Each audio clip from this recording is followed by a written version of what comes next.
Hi there everyone, and I haven't been around for about a month, and guess why? Today's topic of the video is burnout and what to do with it, and you can find out how I've been coping with my episode of Writer Burnout in this video. For those of you who don't know me, hi, my name's Lisa Oliver. The easiest way to find out about me is to search for my name at Lisa Oliver in Amazon, or again search for my name in Google, Lisa Oliver Author. There I am, you will find me. I write paranormal romances and have roughly 80 titles to my name and many more coming, we hope. Today's topic is actually really important. I know for most of my UK and US, basically my Northern Hemisphere friends, you're all enjoying your summer, while the rest of us are going through our winter. Now in New Zealand, our winters are particularly temperate. It's not as though I have to worry about freezing or anything else like that. I don't think I've seen snow in probably over 20 years. So yes, I don't ever have to worry about it, although it does get particularly wet. But the problem is that I've been struggling. I've been struggling lately. It was a culmination of factors for me personally, and this is like my first point about writer burnout. One, it's real. That's the main point. Number two, it can happen for a number of things. For myself, I moved house in early June, and then you can see from my background, I've moved house again. So I moved twice in the month of June. Only next door to my second house, but it was still a move. It still required a lot of physical effort, a lot of mental effort, and then there's all those other stressful things that goes with moving, like changing over your power company, changing over your internet. And internet for me here has been frustrating, is a polite way of putting it. I'm still waiting for my fibre to be connected, and at the moment I've been told that fibre will probably take, well, hopefully I'll get an appointment this week. Well, they'll give me an appointment day. So I've got an appointment to get an appointment day, hopefully this week. But I've been waiting since the end of June. So that's particularly frustrating, because this video alone, I plan on doing 6 videos today, and I shall probably still be up at 2 o'clock in the morning trying to upload them on my very, very pathetic VDSL system. So that's another stress in itself. Then there was the book writing side of things. As you know, I've been doing some work with JP Sales. We have completed 3 books. We had completed Alexei, Victor and Todd, which was our Tangled Tentacles series. We were halfway through writing Markov's book, which was book 4. Then we took a quick little divergence into Daddy Kink, and we were writing that, and we put that out, and something broke. I woke up one day and I genuinely was exhausted, like physically, mentally, could not think, could not write, barely wanted to get dressed, and I couldn't work out what was going on. I really couldn't. I struggled writing the Daddy Kink book. I had actually done a blog post about it, and I will probably link that below when I find myself a note.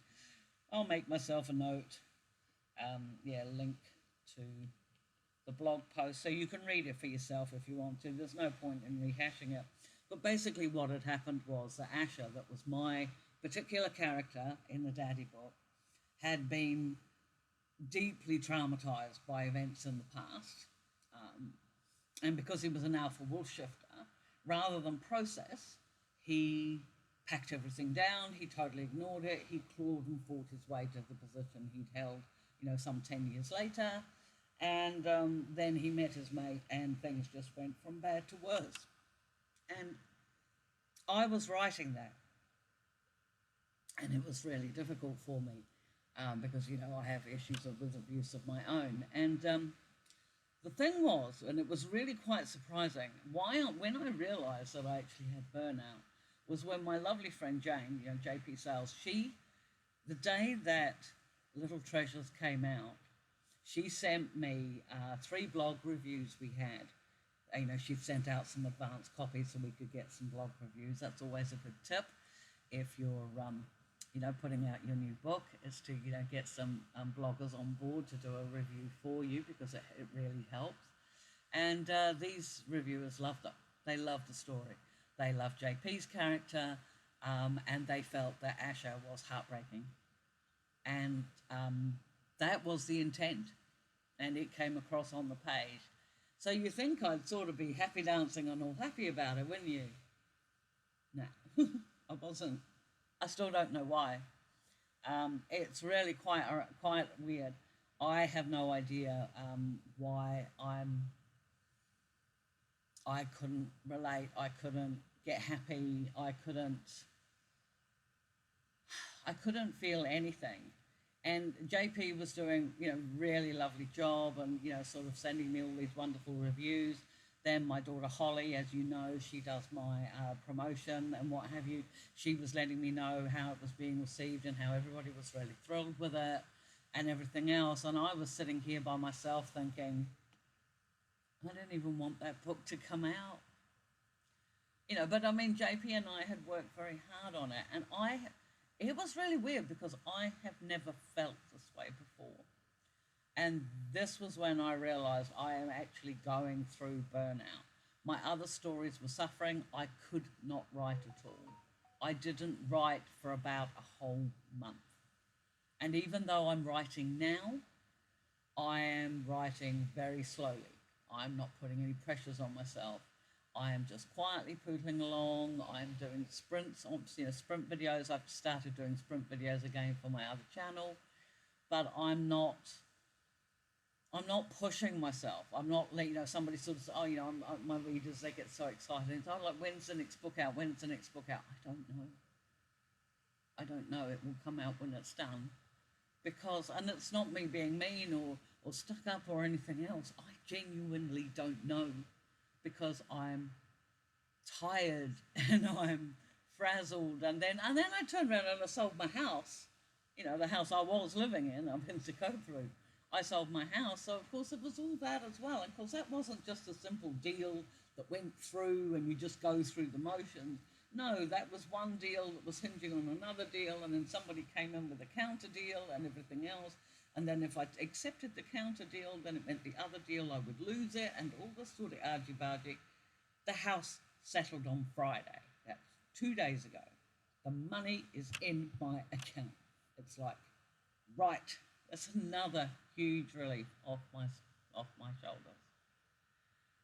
But that is where writer burnout can be so confusing, because people assume, particularly non-writers, assume that writer burnout occurs because you've written too much. But it's not that. It's actually a culmination of factors. It's when real life interferes with your fictional life. It interferes with your ability to think, to the point where your creative mind thinks, you know what, I'm going on holiday. And I did do a video about that recently. I will link it up here. About what do you do if your muse goes on holiday. But, you know, you sort of, you can try and stimulate it in so many different ways, and I discussed that in that other video. But what if you're that tired, all you want to do is just curl up and watch TV? You know, there's good telly on at the moment. I'm missing that this afternoon. I've been watching the Commonwealth Games because, of course, I was born in Britain and I live in New Zealand. And the New Zealand cyclists are just rocking it. They're doing so well. So, yeah, I've been watching that. And not very good for my career, but it makes for a pleasant Sunday afternoon. But the thing is what do you do? In a lot of cases, and this is so totally unhelpful, I almost hesitate to say it, but it has to be said. You just have to work through it. You have to take care of the real life because unfortunately that just does not go away. And then you need to look at your writing life. I looked at, could I keep up with the pressure? You know, JP and I have been on holiday for a month. We agreed that we would be on holiday for a month. We are supposed to be starting writing again this week coming. But thanks to my horrible internet, I haven't had a chance to have a video chat with her for ages. So I imagine that we will do that shortly. But I don't know if I'm going to, because it's my turn to write a scene in Markov's story, which is what we finished. We're 25,000 words into that book. It wouldn't take a lot to get it finished. Between the two of us, it is amazing how much quicker it is to write a book when you're on a collab. But when I'm writing, because I'm not writing a lot at all at the moment, if I write with the book that I'm doing with JP, then my two stories get pushed on the back burner because I don't have the energy to do both. So, I mean, for me, that's a unique situation. For yourself, you might find yourself in a position where you want to finish your book, but maybe you can't think of the end. Or maybe, like me, you're that bogged down with life situations, you can't give your story that attention and the thought and time that it needs. You know, it annoys me sometimes that people just assume that stories just come, you know, they just appear. We just sit there and type it. They don't, not even for a pantser like me.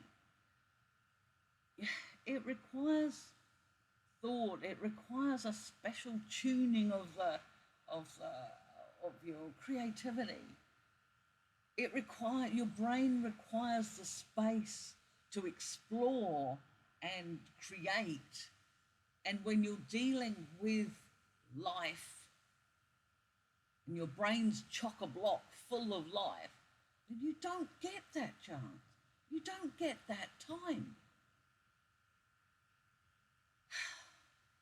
And again, the writing gets put on the back burner. You know, for a lot of us, it's been every second person I've spoken to's got COVID. That'll squash your creativity. And then maybe you don't have COVID, but maybe somebody else you know does, so you're on quarantine. That doesn't mean you get the time to write either. Maybe you've got kids who've got COVID. Maybe you've got kids that are staying home from school because their teachers have got COVID. You know, COVID has got a lot to answer for. And here in New Zealand, in the Southern Hemisphere, we're not only dealing with COVID, we're also dealing with the flu. So, you know, everybody's got the sniffles in some respect or other. And because of COVID, if you've got the sort of sniffles, you can't even pack your kids off with a warm jumper and send them to school anyway. No, they have to stay home every time. And that's fine. But what if you're a writer who just wants 5 minutes to themselves to write some other story? Sometimes it doesn't happen. And I don't know so much if that's burnout or whether that's actually just overload. It could be overload, and they're most likely two different things. But maybe if you're putting in extra hours at work, you're putting in extra hours at home, you're dealing with sickness, whether it be a member of your family or part of your job, you're dealing with life events, and that poor book doesn't get written. And unfortunately, because every situation is different, there really isn't any easy answer either. All I can say is, for me, is I took a month off. I am doing some resin stuff, and I'm going to work out how I can actually record some of that so I can show you that as well. I've been making resin puzzle pieces and resin shapes and little boxes and things, and just enjoying my colour again. I'm not actually doing any use with it, but they're pretty and I have fun with it. And then, yeah, I've taken a break from working with JP at the moment because I am the type of personality that if somebody sends me a file and they want me to do something with it, then I put everything aside and I do that. And that's a fault in me that I can't see that, that file that the JP has sent me through and go, oh yeah, I'll get to that tomorrow. I'm not that person. There's something there that needs to be done. I'm the type of personality that's got to do it now. But when that happens, my own stories get pushed on the back burner and they don't get done. And in the meantime, I'm getting messages from my readers going, do we even know if there's going to be another book out? And that's not fair on them either, because I encourage the excitement and everything else for my readers to look forward to my books. The least I can do is put them out. But then guess what? That's another pressure. So you see, there aren't really any answers. But you know what you do? You get up in the morning and you get dressed. And you count that as your first win of the day. And then, if you can, particularly if you're burnt out, try and do something or interact with something that will make your heart sing. Whether it's watching an old movie that you already know the ending to. Whether it's wandering through a group of trees and watching them grow. Whether it's reading somebody else's work and just sighing because the story is just so beautiful. Yeah, those things take time. And sometimes time isn't what you've got. But you're important too. So perhaps the one other thing I might suggest, which I am trying desperately to learn for myself, is to learn how to say no. Learn how to say, I'll get to that later. Learn how to say, I'm busy with my writing right now. I'll let you know when I'm free. Because your story is important. You are important. And when you start setting some boundaries with your families, your friends, your workmates, or whatever else, and you carve out that little space where you control the narrative and you control the words that come on the page, there is nothing more exciting or more fulfilling to me than being able to get close to finishing your book. So even though I do feel burned out and I'm tired, I have still been writing every day. Half of it I've deleted the next day, but I'm still writing. And you know that phrase, fake it until you make it? I think when you've got burned out, provided you're not physically ill, then fake it until you make it, my friends. And before long, your creativity will come back from their holiday, and hopefully they'll have a lot more energy and will be able to help you finish your book with a bang. I don't know if I've been very helpful today, but this was something that needed to be talked about, and if you've got any questions or concerns at all, please put them in the comments below, and I promise I will respond. I respond to every comment that I get. I am going to get back into doing more regular videos, so I know today I will be making a video on what makes an author that type of person that does finish a book, and basically, is book writing and self-publishing for everybody? Because surprisingly enough, it isn't for everybody, okay? But anyway, those videos will also be coming out this week. Pop on over to my Lisa Wright channels if you want to write along with me, because that's always awesome when that happens. So I'll be doing 3 sprint videos, but I'll be releasing 3 sprint videos this week as well, provided my internet does what it's supposed to do. But yeah, hug the ones you love, my friends, and please hit that like and subscribe. I'll see you in the next video. Bye.